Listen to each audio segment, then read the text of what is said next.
Ha sido muy provechoso conocer más a Dios, ver la manera en la que Él ha creado por el poder de su palabra y conocer de sus planes y propósitos. En esta mañana vamos a continuar en el capítulo 4 del libro de Génesis, capítulo 4 del libro de Génesis, un relato que hemos leído seguramente y vamos a estar considerando estos dos capítulos de la Escritura. He titulado al mensaje de esta mañana La adoración que complace al Señor. La adoración que complace al Señor.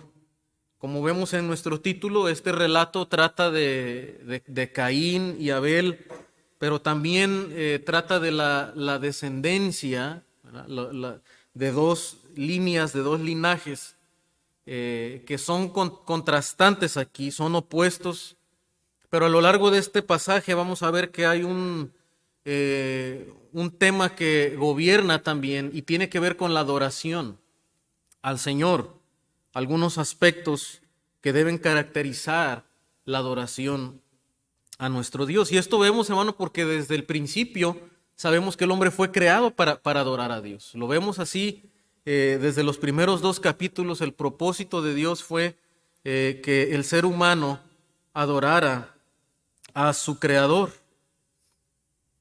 En el capítulo anterior del libro de Génesis, hermanos, consideramos que hay un pasaje aquí en este capítulo que nos da esperanza, a pesar de que hemos visto que el hombre incurrió en el pecado, cayó en maldición de parte del Señor y aún el resto de la creación también contrajo una maldición por causa del pecado de Adán. No obstante, el Señor no nos dejó sin esperanza. Y ya veíamos ahí un inicio, ¿verdad?, prematuro del mensaje del Evangelio. Vemos cómo el Señor promete un hijo de Eva, un hijo de la mujer que golpearía de una manera contundente a uno del linaje de Satanás, ¿verdad? Habría enemistad entre la descendencia de la serpiente y la descendencia de la mujer, que finalmente esa simiente de la mujer aplastaría a Satanás, ¿verdad? Y nos trae la esperanza de una recuperación de esa caída. Entonces, ha habido una caída, pero hay una esperanza de recuperarnos, de que la humanidad y el resto de la creación se recupere de la pena del pecado y de los efectos del pecado. Entonces, hermano, en el capítulo 4 vamos a considerar que hay un resultado también, hay un resultado horizontal en las relaciones humanas. Una vez que el ser humano ha enfrentado un daño en su relación con Dios por causa del pecado, también hay una consecuencia lógica en las relaciones humanas. Y esto lo vamos a ver en el capítulo 4. Inmediatamente se ve el problema en las relaciones personales. Caín rechaza el veredicto divino que declara inaceptable su ofrenda. Eso es lo que vemos en este capítulo. En cambio, el Señor acoge la de su hermano, la de Abel. Caín va a responder con ira hacia Abel y termina matándolo. De este modo se nos muestra cómo el conflicto humano es una consecuencia de su rompimiento con Dios. Los problemas de las relaciones comienzan y son resultado de que el hombre vive alienado de Dios. Entonces comienza este pasaje diciéndonos, hermano, que conoció Adán a su mujer Eva, la cual concibió y dio a luz a Caín, y dijo: por voluntad de Jehová he adquirido varón. Ahora es interesante, hermano, aquí notar el significado de los nombres. Desde luego, Adán y Eva tuvieron más hijos. El texto no nos da mucho detalle, ¿verdad?, de cuántos hijos más tuvieron, pero desde luego que ellos debieron haber tenido más hijos. Pero la Escritura se centra en dos de ellos. El primero en el que se centra es en Caín. Y, hermano, el nombre que Adán y Eva le ponen a Caín tiene un significado importante, porque usted recordará que a ellos se les ha dado la promesa de un hijo de la mujer, de la simiente que finalmente destruiría al enemigo. Sin embargo, aquí podemos notar, hermano, que Adán y Eva se mantienen en esa esperanza porque a su primer hijo, a Caín, le ponen el siguiente nombre, que significa obtenido o adquirido. Al parecer, Eva relaciona el nacimiento de su hijo con el cumplimiento inmediato de la promesa referente a la simiente, que debería herir la cabeza de la mujer. O sea, ellos están pensando ya en el cumplimiento de la promesa de Dios a través de un descendiente de la mujer, y ellos le ponen este nombre que tenía esa esperanza: Caín, obtenido o adquirido. Sin embargo, aunque era la esperanza de parte de ellos, hermano, no sabemos cuánto tiempo pasó para el nacimiento de Abel. Dice la Escritura, después dio a luz a su hermano Abel. No se nos da el detalle cuánto tiempo pasó. Sin embargo, hay algo interesante, hermano, porque el nombre de Abel significa aliento o desvanecimiento. O sea, al parecer algo notó Eva y Adán en la vida de Caín que no parecía ser aquel hijo, aquel descendiente que finalmente cumpliría la promesa de Dios. No sabemos si fue algo en su carácter, algo ellos notaron que no parecía que Caín fuera aquel descendiente. Porque inmediatamente que nace Abel, le ponen el nombre de aliento o desvanecimiento. O sea, un nombre que de alguna manera, ¿verdad?, reenfocaba, redireccionaba, que no era Caín, sino probablemente sería Abel, el descendiente que traería la victoria sobre el pecado. Entonces, hermano, vemos que en los primeros descendientes, ellos mantienen esa fe, en la esperanza del Salvador, del hijo de la mujer. Pero note lo que sucede en los siguientes versículos. Y aconteció andando el tiempo que Caín trajo del fruto de la tierra una ofrenda a Jehová. Notemos, hermano, que inmediatamente el versículo 3 nos habla diciendo que Dios había requerido una ofrenda. Dios les había dado ya instrucciones previas de adorar a Él, y por eso este pasaje tiene que ver con la adoración. Aconteció andando el tiempo que Caín trajo del fruto de la tierra una ofrenda a Jehová, y Abel trajo también de los primogénitos de sus ovejas, de lo más gordo de ellas. Y nos dice la siguiente frase: y miró Jehová con agrado a Abel y a su ofrenda, pero no miró con agrado a Caín y la ofrenda suya. Y se ensañó Caín en gran manera y decayó su semblante. Inmediatamente, hermano, el texto es concreto, es claro, y nos va a presentar un contraste entre Caín y Abel, entre estos dos personajes, entre estos dos hijos de Adán y Eva. El contraste será muy claramente marcado en la manera en la que ellos adoren al Señor. El Señor requiere adoración de su pueblo, de su creación. Y habrá un contraste detallado entre la manera en la que ellos están adorando al Señor. Entonces, en el punto 1 vamos a considerar, hermano, la manera en la que se debe adorar a Dios. Debemos adorar a Dios a su manera, adorar a la manera de Dios. Por el lenguaje que se usa en el texto, hermano, parece que el Señor ya había dado instrucciones claras que no se nos dan en el pasaje, pero podemos deducir algunas cosas, algunas implicaciones. Primero, que Abel seguramente ofrendó y ofreció conforme al plan redentor de Dios.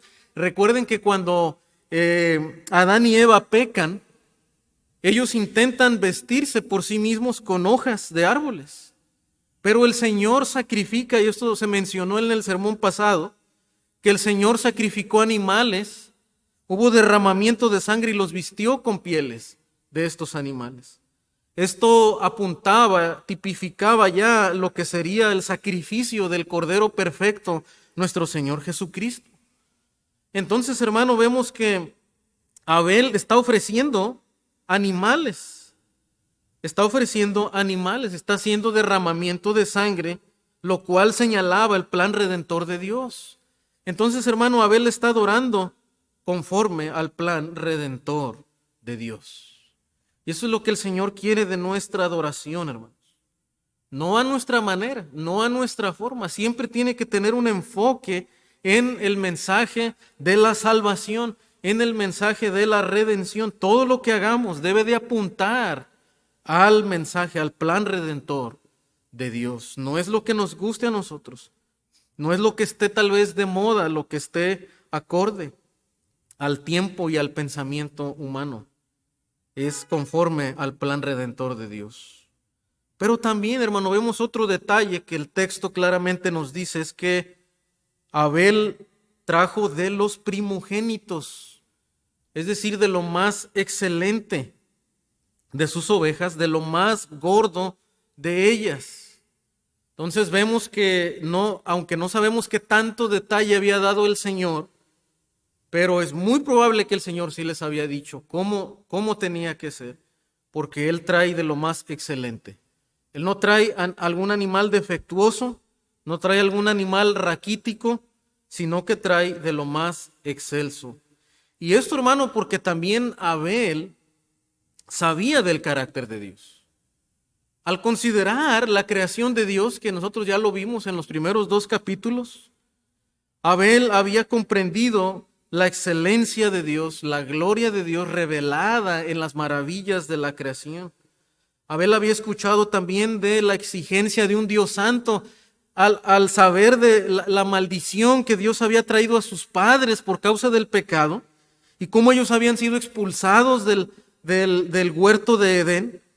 Abel entiende esto y él sabe que el Dios santo requiere una ofrenda, ¿verdad? Excelente, que se acerque, que comunique la excelencia del carácter de Dios. Y eso es lo que también nosotros estamos llamados a hacer en cada cosa, hermano. En Romanos 12, recuerde que el Señor, a través del apóstol Pablo, nos dice que nuestra vida debe ser una ofrenda al Señor. Y cómo nuestro ser debe ser transformado, nuestro entendimiento conformada a la voluntad de Dios, que es buena, es agradable y es perfecta. Presentarnos a Dios como un sacrificio vivo. Nuestra vida debe ofrecerse lo más excelso, ¿verdad? Nuestras fuerzas, el Señor requiere nuestra fuerza, nuestra mente y todo nuestro corazón. El Señor no quiere el resto de nosotros, ¿verdad? Quiere todo el ser de nosotros. En Hebreos, hermano, 11:4, la Escritura también hace referencia al corazón de Abel y a la fe con la que Abel estaba ofreciendo, en contraste con el corazón pecaminoso de Caín. Dice la Escritura que por la fe Abel ofreció a Dios más excelente sacrificio que Caín. ¿Qué movió a Abel a dar esta adoración excelente al Señor? Bueno, su fe, su confianza en lo que Dios ya había revelado acerca de cómo debía ser la adoración. Su fe en el carácter de Dios revelado también. Por lo cual, dice, alcanzó testimonio de que era justo. Era justo porque estaba obedeciendo lo que Dios le había pedido, dando Dios testimonio de sus ofrendas, y muerto aún habla por ella, ¿verdad? Es Dios mismo, dice, que aprobó la ofrenda de Abel, la miró con agrado a Abel y a su ofrenda también. Dios miró el corazón de Abel y lo vio con agrado. Pero por otro lado, ¿verdad? Dice la Escritura que Caín no fue mirado con agrado, no miró con agrado a Caín y a su ofrenda. Y se ensañó. Esto quiere decir, hermano, la palabra que se usa aquí en el hebreo, simplemente significa que se enojó, se llenó de ira. Se llenó de ira al ver que Dios había aprobado la ofrenda de su hermano. Entonces, hermano, vemos aquí, ¿verdad?, que el corazón, cómo el pecado nace ya en el corazón de Caín. Se llena de ira, se llena también de envidia, porque él se enoja porque el Señor ha aprobado la ofrenda de Abel y no la de él. Y hermano, es que la ira, desde luego, ¿verdad?, arrastra a muchas cosas en el corazón humano.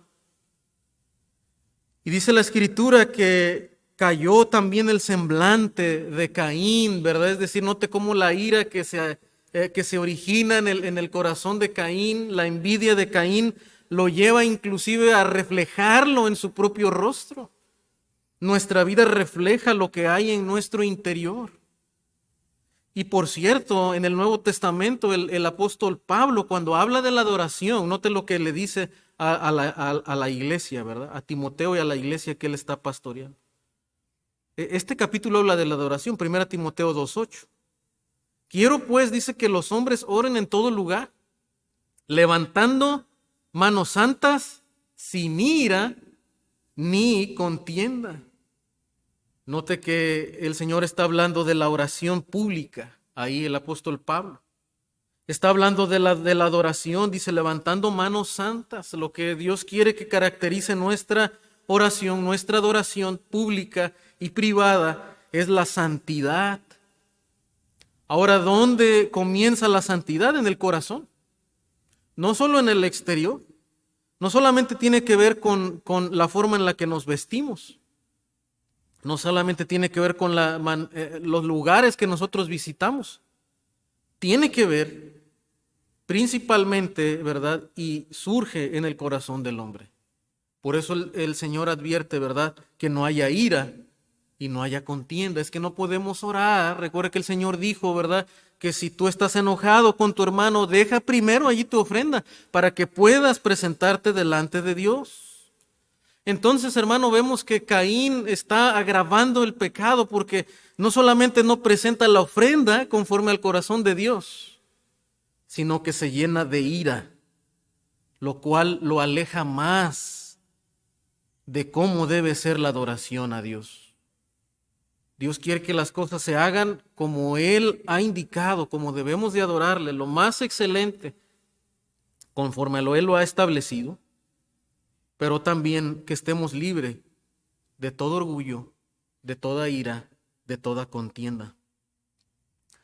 Hermano, el Señor demuestra cómo es omnisciente porque mira el corazón de Caín. Él busca, de hecho va en búsqueda de Caín, ¿verdad? En el versículo 6. Entonces Jehová dijo a Caín, ¿por qué te has ensañado y por qué ha decaído tu semblante? El Señor conocía el corazón de Caín.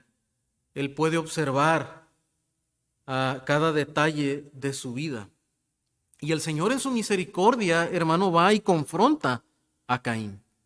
Lo confronta con su falta, lo confronta con su enojo y con la actitud que él está demostrando. Y le indica, ¿verdad?, qué es lo que tiene que hacer. Dice, y si bien hicieres, no serás enaltecido, y si no hicieres bien, el pecado está a la puerta. Con todo esto, a ti será su deseo, y tú te enseñorearás de él.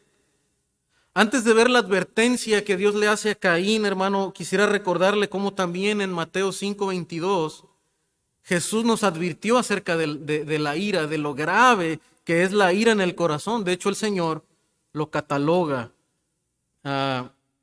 como homicidio. Dice, pero yo os digo que cualquiera que se enoje contra su hermano será culpable de juicio. Y cualquiera que diga necio a su hermano será culpable ante el concilio. Y cualquiera que le diga fatuo o tonto quedará expuesto al infierno de fuego, ¿verdad?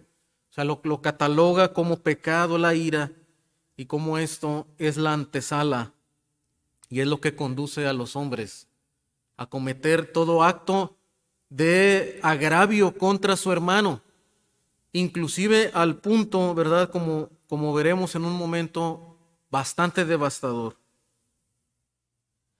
Pero hermano, el Señor, al ver el pecado de Caín, en su gracia, en su misericordia, le advierte, le exhorta. Dice, si bien hicieres, no serás enaltecido. O sea, le llama a la conciencia, hermano, a considerar que en verdad Caín no ha hecho bien. No tiene por qué tener envidia de su hermano, porque su hermano Abel solamente siguió la instrucción que Dios ya les había dado. Y si él hace eso, él también recibirá la aprobación de parte de Dios. Pero si no haces bien, el pecado está al acecho. Está al acecho. El Señor le está advirtiendo a Caín, Caín, no dejes seguir el pecado en tu vida, porque la ira te va a llevar a cometer cosas terribles. El pecado está al acecho. Y es la misma advertencia de parte del Señor a lo largo de la Escritura. La ira es un fuego peligroso en el corazón del hombre que lo lleva a cometer toda clase de locuras. Y por eso el Señor le está advirtiendo a Caín. El pecado está a la puerta. Con todo esto a ti será su deseo y tú te enseñorearás de él. Ahora no solamente le advierte de las consecuencias, sino que también le dice cómo escapar de él. Es decir, mira, Caín, estás a tiempo de escapar del pecado y de atacar el pecado. Mientras está al acecho, ¿verdad? Guárdate del pecado, huye del pecado. Y mientras está ahí en tu corazón, tú puedes apagar la ira. Y tú te puedes enseñorear, es decir, tú puedes dominar, ¿verdad? La ira mientras está naciendo en tu corazón, antes que tu ira se convierta en una expresión externa y te lleve a cometer otra clase de pecados. Y hermano, esta es la exhortación que tenemos a través de la Escritura, ¿verdad? El cuidar nuestro corazón. Cuida tu corazón. La instrucción de Proverbios, sobre toda cosa guardada, guarda tu corazón, porque de él mana la vida. Y ahí comienzan toda clase de deseos pecaminosos, lujurias, iras, contiendas, envidias. Pero hermano, ¿será que Caín hace caso a la advertencia de Dios y toma cartas en el asunto? Vamos a verlo en el versículo 8. Y dijo Caín a su hermano Abel, salgamos al campo. Y aconteció que estando ellos en el campo, Caín se levantó contra su hermano Abel y lo mató. Caín no hizo caso a la advertencia de Dios. Caín no quiso enseñorearse de los deseos que había en su corazón y su ira lo llevó a cometer un acto totalmente desastroso. Y podemos ver, hermano, que no pasa mucho tiempo de que Adán y Eva incurren en desobediencia a Dios. Y pronto en la historia de la caída humana el pecado cobra dimensiones monstruosas. Hermano, inmediatamente que el hombre es mordido por el aguijón del pecado y se transmite a su descendencia, pronto el pecado está cobrando dimensiones monstruosas como lo es el acto del homicidio. Un acto terrible que Caín comete. La Escritura nos dice, ¿verdad?, de manera clara que Caín era del maligno. Y por eso vemos que esta lucha que desde luego el Señor ya había presagiado en el capítulo 3, diciéndonos que se desataría una lucha entre la simiente de la serpiente y la simiente de la mujer. Y aquí lo podemos ver. Caín, desde luego que no era la esperanza, él no era el hijo, ¿verdad?, que golpearía al enemigo. Dice la Escritura que Caín era del maligno. Estaba siendo dominado, al igual que la serpiente, estaba siendo dominado por el pecado y mató a su hermano. ¿Y por qué le mató? Dice, porque sus obras eran malas y las de su hermano eran justas. La envidia lo llevó a la ira, y la ira lo llevó al homicidio. Y así es toda progresión y todo ciclo de pecado. Y hermano, la Escritura otra vez, desde el capítulo 4, desde el principio de la Escritura, ya nos está advirtiendo de que debemos de tener cuidado con el pecado en nuestro corazón. Por gracia de Dios nosotros sabemos que con la ayuda del Espíritu podemos dominar las obras de la carne y del corazón. Y siempre el Señor en su gracia, hermano, a tiempo nos redarguye a través de su palabra, a través del Espíritu Santo, para que nos apartemos del pecado. Y estamos a tiempo, cada uno de nosotros, ¿verdad? Mientras escuchamos la palabra, de poder hacer alto en nuestra vida y arreglar algo que haya en nuestro corazón. No podemos adorar a Dios con ira y contienda. No podemos adorar a Dios queriendo hacer las cosas a nuestra manera. Es lo que nos enseña Dios en este pasaje. Ahora, hermanos, la búsqueda que Dios tiene para con el hombre, aún a pesar de su pecaminosidad, es increíble. Porque noten lo que sucede en los siguientes versículos, aún cuando ya Caín ha asesinado a su hermano, dice el versículo 9, y Jehová dijo a Caín, el Señor sigue hablando a Caín, ¿dónde está tu hermano? Y él respondió, no sé, ¿soy yo acaso guarda de mi hermano? La misma búsqueda que Dios tiene, ¿se acuerda? Para con su padre Adán. ¿Dónde estás, Adán? ¿Dónde estás tú? Ahora el Señor le pregunta a Caín, ¿dónde estaba tu hermano? Pero hermano, ¿cuál es la actitud de Caín? Caín no está arrepentido. Caín no está apesadumbrado por su pecado. De hecho, la respuesta de Caín nos muestra dónde está Caín. El cinismo de Caín en respuesta al Dios soberano, ¿verdad? Y nos demuestra, hermano, qué tan orgulloso era este hombre. Porque le responde a Dios, ¿verdad? De una manera bastante grosera y soberbia. Dice, ¿soy yo acaso guarda de mi hermano? Adán, desde luego, en su temor, en su pecaminosidad, huye de la presencia de Dios y le dice, tuve miedo y me escondí. Pero hermano, este hombre está tan afectado por su orgullo que la respuesta de él es bastante soberbia delante del Dios soberano. ¿Soy yo acaso guarda de mi hermano? Y el Señor le responde, ¿qué has hecho? La voz de la sangre de tu hermano clama a mí desde la tierra. Ahora pues, maldito seas tú de la tierra, que abrió su boca para recibir de tu mano la sangre de tu hermano. El Señor trae ahora, hermano, también una maldición a Caín. Y nos muestra que otra vez que el Dios Santo no puede dejar impune el pecado del ser humano. Y el pecado del ser humano trae consecuencias. Las maldiciones por el pecado de Caín, hermano, vamos a notar que son más graves, más agravadas que las consecuencias del pecado de Adán. Dios había maldecido anteriormente la tierra por causa de Adán. Maldita será la tierra por tu causa, le dice. Pero note cómo aquí a Caín le dice, maldito seas tú de la tierra. Maldito seas tú de la tierra. Y la manera, la consecuencia que le trae es que Caín será exiliado. Caín será errante, huirá sin descanso. Esa es la consecuencia porque ha sido maldecido de la tierra.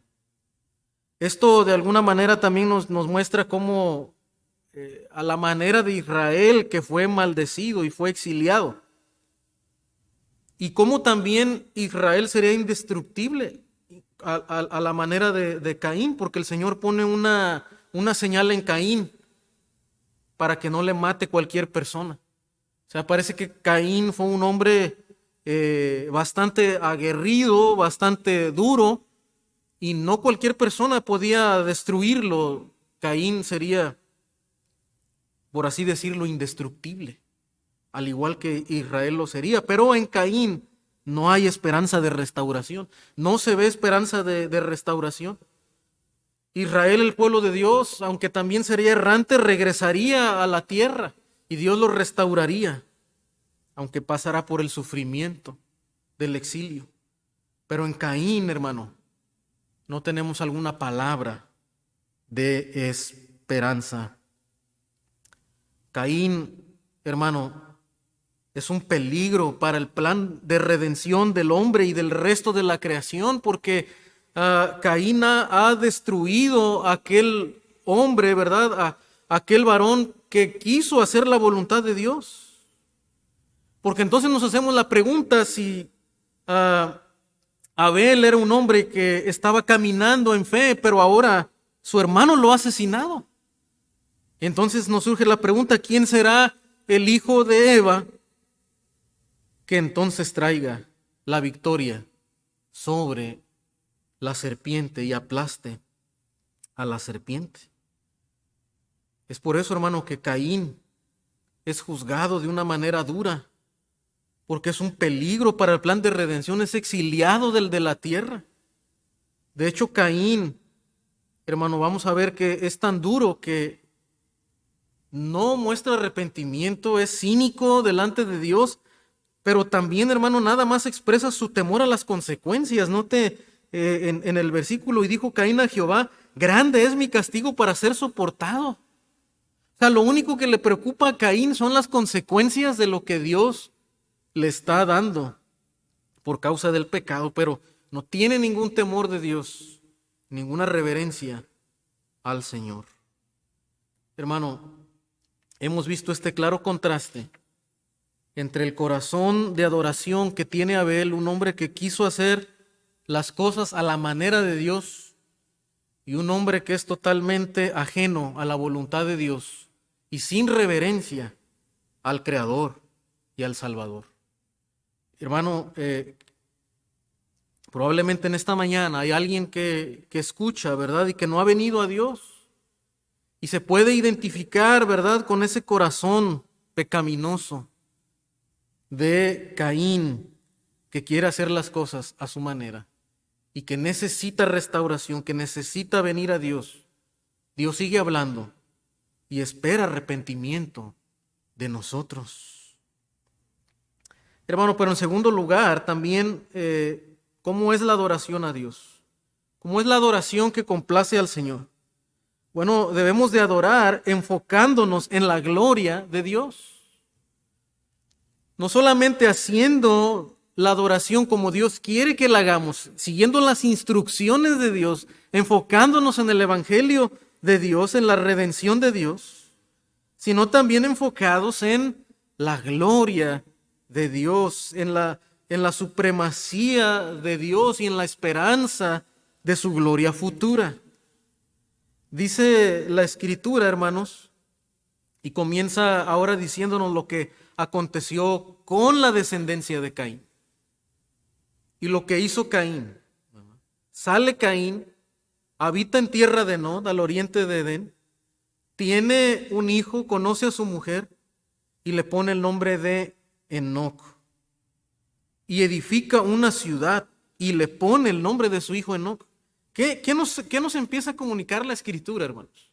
O sea, la Escritura no solamente quiere expresarnos cómo es que las ciudades se fueron estableciendo, cómo se fue haciendo la civilización. No, esto tiene una intención. Esto sigue presentándonos un contraste entre quién era Caín y cómo fue Abel.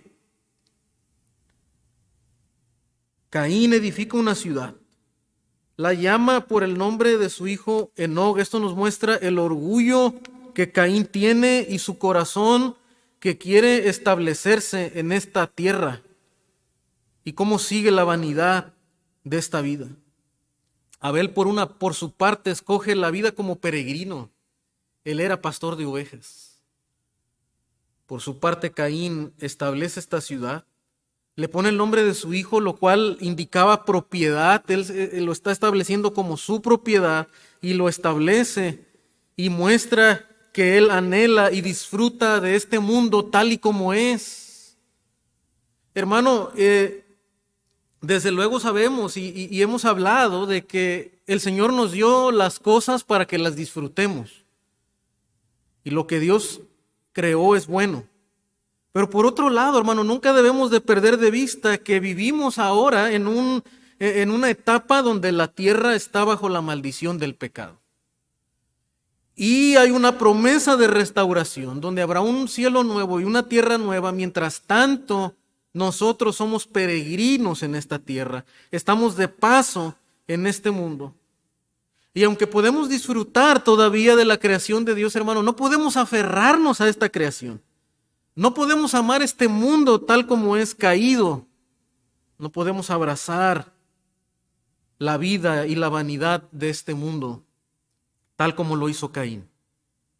Caín va, establece una ciudad, se aferra a esta tierra y le pone título de propiedad con el nombre de su hijo. La descendencia de Caín, de hecho, sigue el mismo patrón de maldad de su padre. Y aún, hermano, nos muestra que llegan a ser personas mucho más terribles que Caín. La descendencia de Caín son hombres vengadores y ensañados, caracterizados por la vanidad y el orgullo de la vida. Eso lo podemos ver en Génesis 4:23, note lo que dice el texto. Caín tiene un descendiente que se llama Lamec. Y note lo que hace Lamec. Lamec está cantando, ¿verdad? Lo que hace Lamec aquí es un canto, es el canto de Lamec. Dijo Lamec a sus mujeres: Ada y Sila, oíd mi voz. Mujeres de Lamec, escuchad mi dicho, que un varón mataré por mi herida y un joven por mi golpe. Note el corazón vengativo y terrible de este hombre. Tan solo por la herida, él será un hombre vengador. Y por un golpe, él hará una gran venganza. Sigue caracterizando la ira y la venganza la familia de Caín. Y este hombre, hermano, de hecho lo dice con tanto orgullo a través de un canto. Por eso, hermano, en este pasaje estamos hablando de la adoración, porque vemos un claro contraste en la adoración pagana de este hombre que se enorgullece de su terrible maldad y de su crueldad. Y nos hacemos la pregunta, porque hasta aquí parece que los hijos de Satanás han dado un golpe mortal. Caín mató al justo Abel. Y parece que canta la descendencia de Caín por su maldad. Y nos preguntamos dónde está la serpiente que aplastaría finalmente al enemigo. ¿Dónde está la simiente que aplastaría al enemigo? Hermano, vamos a ver un momento lo que dice la Escritura, pero quisiera también ver por un instante cómo la Escritura en el Nuevo Testamento. Nosotros sabemos que esa promesa finalmente se cumplió en el Mesías, en Jesucristo.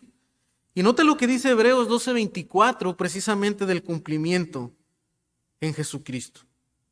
Dice que nos hemos acercado a Jesús, el mediador del nuevo pacto, y a la sangre rociada que habla mejor que la de Abel. Sí, Caín mató a Abel, su sangre fue derramada. Pero hermano, la sangre de Abel no era suficiente. De hecho, no era útil para redimir a la humanidad maldita por el pecado. Es Jesús, el mediador del nuevo pacto, su sangre derramada en la cruz, aquel que fue muerto por nuestras transgresiones, muerto por su pueblo, por su propia sangre, por su propio linaje, a la manera de Caín. Hermano, su sangre derramada sí nos limpia a la humanidad perdida de todo pecado. Y oyente que tú nos escuchas en esta mañana, esa es la esperanza que nosotros tenemos en Jesucristo, porque tú puedes acercarte a Él, a su sangre derramada, a la obra que Dios hizo en la cruz para encontrar perdón de nuestros pecados. Y la razón por la que usted y yo podemos acercarnos para adorar a Dios, hermano, es únicamente por esta sangre derramada, la sangre del nuevo pacto de nuestro Señor Jesucristo. Esa es la esperanza, hermano, que finalmente nos embarga a nosotros. Abel fue muerto, pero el Mesías vive para redimirnos. Pero hermano, en la historia del Antiguo Testamento vamos a continuar considerando. Dios compensa. Acá en el versículo 25, Dios compensa a Eva con otro descendiente que trae nuevamente la esperanza de un Salvador. De hecho, dice la Escritura que conoció de nuevo a Adán, a su mujer, la cual dio a luz un hijo y llamó su nombre Set. El nombre de Set tiene que ver con compensar. Aquí la Reina Valera dice, me ha sustituido o me ha compensado otro hijo en lugar de Abel, a quien mató Caín. Sustitución o compensación. Y note lo que dice la Escritura, hermano, de manera clara, de manera intencionada en el versículo 26. Y a Set también le nació un hijo. Ahora nos da la esperanza otra vez de una nueva descendencia, ¿verdad? A través de un hijo de Eva. Ahora a través de Set, porque también Set tuvo descendencia y llamó su nombre Enós. Entonces los hombres comenzaron a invocar el nombre de Jehová. Ahora la Biblia, hermano, trae nuevamente esperanza porque hemos visto el cántico pagano de Lamec, de la descendencia de Caín, pero ahora, a través de la descendencia de Set, comenzamos a ver otra vez una nueva generación que sí está adorando el nombre de Dios. Los hombres comenzaron a invocar el nombre de Jehová. Y hermano, Dios está preservando su linaje, Dios está preservando a su pueblo para adorarle. Y aunque parece en momentos de la historia que el diablo, ¿verdad?, está dando un golpe contundente, no es así. Recuerde que el Señor dijo que solamente habría una herida en el talón. La victoria es del Señor y el Señor continúa su linaje, ¿verdad?, a través del cual traería al Mesías Salvador. Entonces, hermano, finalmente, ¿cómo debe ser la adoración a Dios? Centrada en la gloria de Dios, como hemos dicho en este punto, presentada a la manera de Dios, centrada en el Evangelio, pero finalmente, hermano, debemos de adorar caminando en la presencia de Dios, caminando en la presencia de Dios. Eso es lo que caracterizó a la descendencia de Set. Una descendencia que adoró el nombre de Dios, pero particularmente nos llama la atención a un hombre, a un descendiente de Set, en el versículo 21. Bueno, desde el versículo 19 se nos menciona a Enoc. Este Enoc, dice la Escritura, que caminó con Dios. Caminó con Dios. Un lenguaje gráfico, un lenguaje ilustrativo, hermano, que nos dice de cómo el hombre debe conducirse delante de Dios. Cómo debe de adorar, cómo debemos de adorar el nombre de Dios, es en una cercanía, en una comunión con Él. Va más allá de rituales, va más allá de religiosidad, de actos, ¿verdad?, repetitivos. Hermano, la adoración a Dios tiene que ver con el andar del hombre, con la amistad, con la cercanía que tiene con su Creador, con la dependencia que tiene de Él.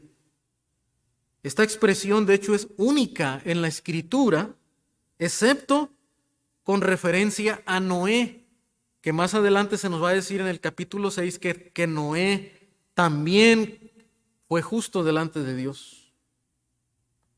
Y también en relación del sacerdote con Dios en el lugar santo en Malaquías 2:6. Dice la Escritura que fueron todos los días de Enoc 365 años. Y caminó pues Enoc con Dios y desapareció porque le llevó Dios. Y es interesante, hermano, porque a través de la descendencia que se nos presenta en el capítulo 5, comienza un ciclo, ¿verdad?, donde se nos dice que vivió tantos años y murió. La muerte, la consecuencia del pecado, cumpliéndose lo que Dios había dicho, pero ahora de repente, hermano, de una manera sorprendente, se nos habla de un hombre que caminó con Dios y que no vio muerte, que fue arrebatado y que fue llevado a la presencia de Dios. Dice Hebreos capítulo 11:5 en referencia a este hombre: por la fe Enoc fue traspuesto para no ver muerte. Y vemos en la Escritura una excepción, hermano, porque en la teología de la Escritura siempre vemos que está establecido para los hombres que mueran. Es el resultado del pecado inevitable. Pero Dios de pronto, hermano, hace una excepción. Y este hombre es traspuesto para no ver muerte. Dice, y no fue hallado, porque lo traspuso Dios.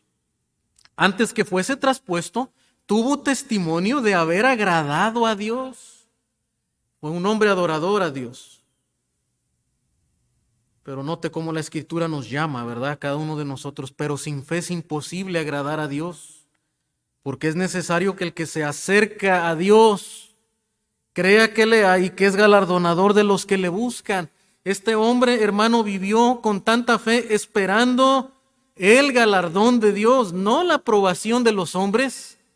Este hombre siguió el patrón también de Abel, buscando agradar a Dios y no a los hombres o a su propio corazón.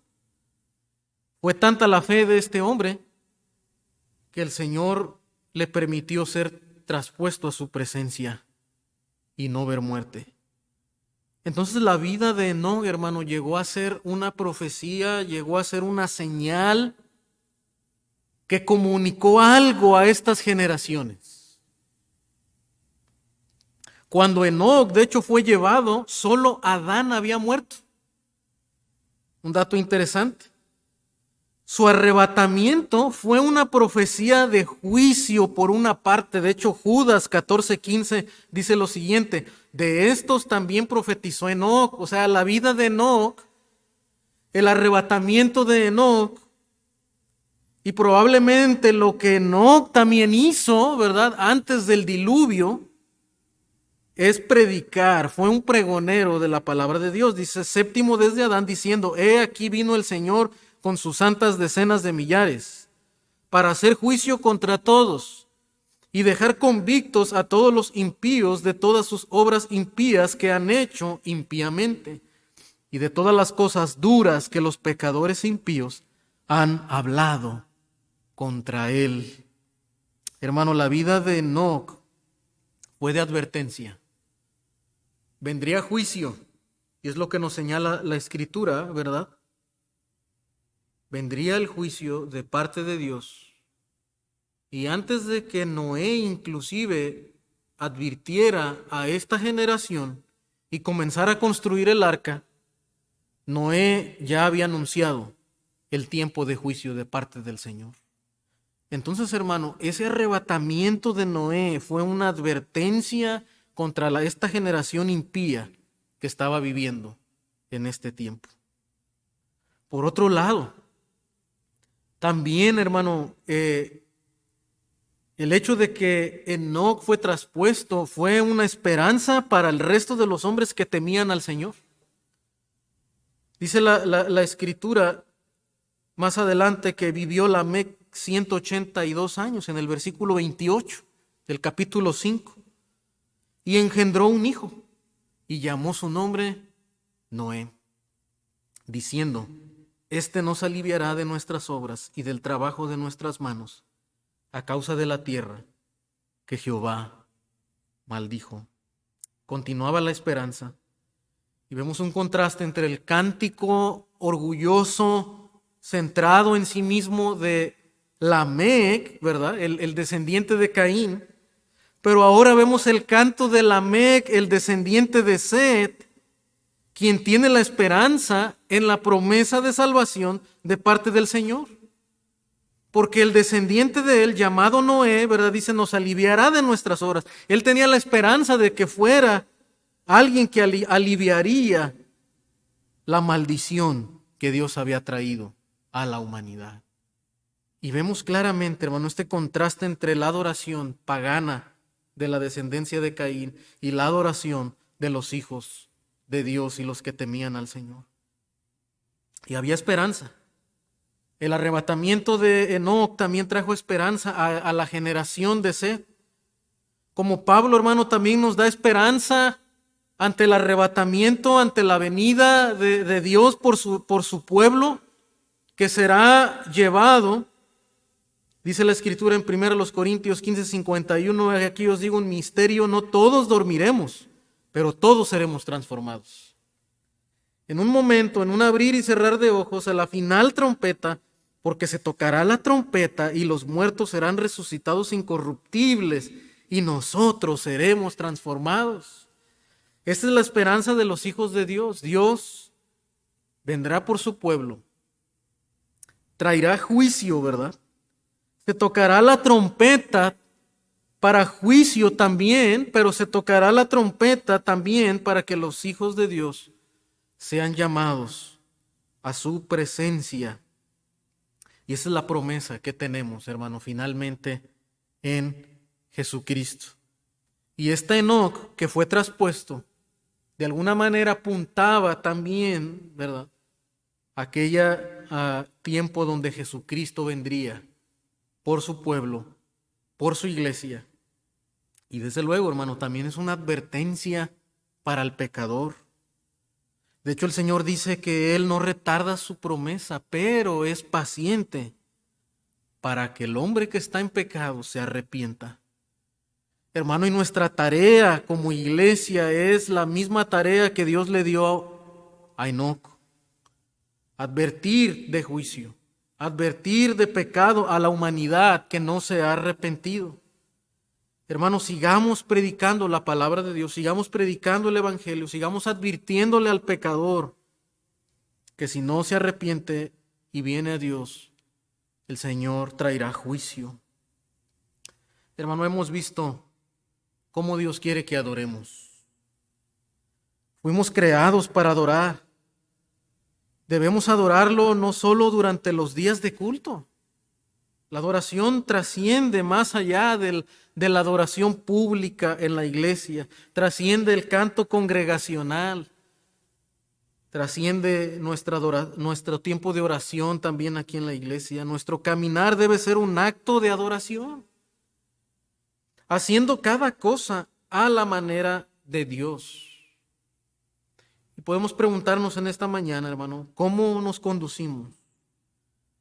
¿Buscamos la voluntad de Dios para dirigir nuestros hogares? ¿Estamos manteniéndonos como familias que siguen el modelo de Dios, el diseño de Dios, donde el esposo es quien lidera la familia, siguiendo el ejemplo de Cristo y donde la esposa está en su misión y siendo la ayuda idónea para su esposo y sirviendo a sus hijos, guiando a sus hijos también en la palabra de Dios? ¿O estamos siguiendo más el modelo del mundo, hermanos? ¿O estamos más acorde tal vez con las ideas feministas de nuestro tiempo? ¿Cómo estamos conduciendo nuestra familia? ¿Cómo estamos siguiendo los principios morales? ¿Los estamos haciendo arrastrados por nuestra época liberal, tan inmoral? ¿O estamos haciéndolo a la manera de Dios? Debemos de adorarlo, no aferrándonos al reconocimiento también del ser humano, a lo que el ser humano pueda pensar, ni a la vanagloria de esta vida, no atesorando las cosas que se ven, sino las celestiales. Debemos de vivir, hermano, de una manera donde no estamos arraigados a esta vida. Recuerde que este mundo está bajo maldición. y las cosas que tenemos son temporales.